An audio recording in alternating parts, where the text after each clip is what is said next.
రామ్ ఒకప్పుడు హైదరాబాద్లో పెద్ద సాఫ్ట్వేర్ కంపెనీలో కోడింగ్ చేస్తూ బిజీగా ఉండేవాడు. అతడి జీవితం కంప్యూటర్ స్క్రీన్లు, లాజిక్ గేట్ల మధ్య తిరిగేది. కాని 2023లో ఒక విషాదకరమైన వార్త అతడి జీవితాన్ని మలుపు తిప్పింది.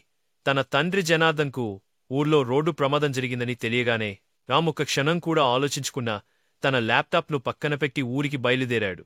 జనార్దన్ ఊరిలో వ్యవసాయం చేసుకుంటూ ప్రశాంతమైన జీవితం గడుపుతున్నాడు. కొడుకు పెద్ద ఉద్యోగం చేస్తున్నా రామ్ ఎప్పుడూ తన మూలాలను మర్చిపోలేదు. తండ్రికి ప్రమాదం జరిగిందని తెలియగానే ఆ సాఫ్ట్వేర్ ప్రపంచం అతడికి క్షణంలో పరాయిదైపోయింది. ఊరికి చేరుకున్న రామ్ తండ్రి బాగోగులు చూసుకుంటూ పొలం పనుల్లో సహాయం చేయడం మొదలుపెట్టాడు. ఆఫీసు క్యాబిన్లలో గడిపిన అతడి చేతులు ఇప్పుడు మట్టిని స్పర్శిస్తున్నాయి. ఎప్పుడు కీబోర్డుపై పరుగులు తీసిన వేళ్లు ఇప్పుడు నాగలిని పట్టుకుంటున్నాయి. మొదట్లో కొంచెం కష్టంగా అనిపించినా రామ్ త్వరగానే ఆ పనులకు అలవాటు పడ్డాడు. తండ్రి పక్కనుండటం, ఆయనకు సేవ చేయడం అతడికి మానసిక ప్రశాంతతనిచ్చింది. అయితే రామ్కు ఒక ప్రత్యేకమైన అలవాటు ఉంది. ప్రతి సంవత్సరం కొంత సమయం కేటాయించి తన రాయల్ ఎన్ఫీల్డ్పై దేశమంతా ఒంటరిగా తిరగడం అతడికి ఎంతో ఇష్టం.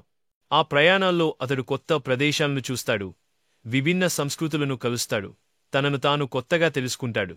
ఆ ప్రయాణాలు అతడికి ఒక రకమైన స్వేచ్ఛను, ఆనందాన్ని కలిగిస్తాయి. తండ్రికి ప్రమాదం జరిగినప్పటి నుండి ఆ ప్రయాణం వాయిదా పడుతూ వచ్చింది. కాని రామ్ మనసు మాత్రం ఎప్పుడూ ఆ రోడ్ల వైపే చూస్తూ ఉంటుంది. ఆ రాయల్ ఎన్ఫీల్డ్ అతడి గ్యారేజీలో నిశ్శబ్దంగా వేచి ఉంది. ఎప్పుడైతే పరిస్థితులు అనుకూలిస్తాయో మళ్లీ ఆ బండిపై దిశట్నకు వెళ్లాలని రామ్ కలలు కంటున్నాడు.